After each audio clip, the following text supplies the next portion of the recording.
One of the best things about Nopcommerce is its implementation of modern design patterns.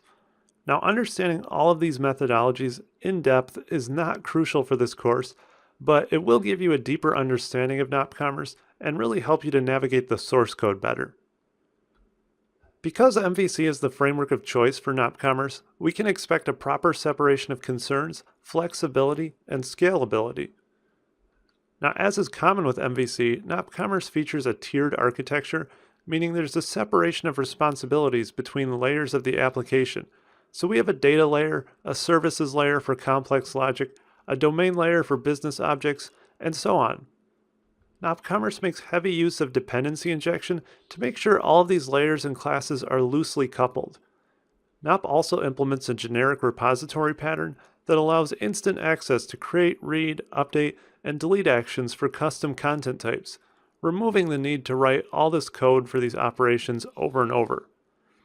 Finally, the platform implements extensive unit testing, though this topic is beyond the scope of this course.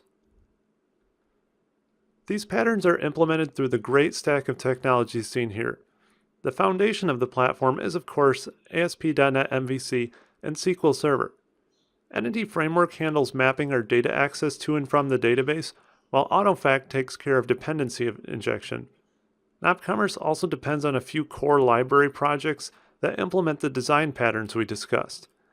These libraries also provide other core Nopcommerce features, such as support for plugins. Now, on top of all this is the actual Nopcommerce web project, which is the project that runs on IIS and provides the web interface for our store.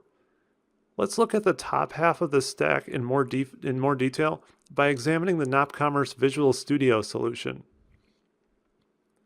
So here we have that Visual Studio solution hierarchy. You can see there are three top-level folders: plugins, libraries, and presentation.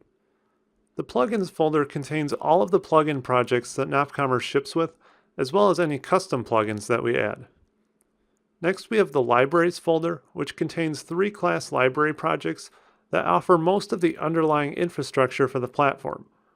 Nop.core contains classes for the core infrastructure of Nopcommerce, such as the plugin system, caching, events, and some configuration.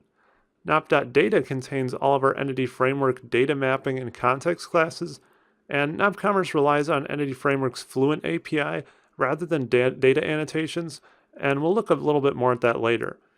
Nop.services contains a services layer of business logic that powers the main Nopcommerce web project, which we find under the presentation folder.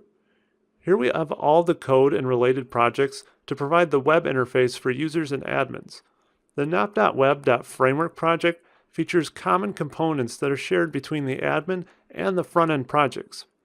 Throughout this course, we'll be borrowing functionality provided by the core libraries and the presentation layer to empower our own plugin.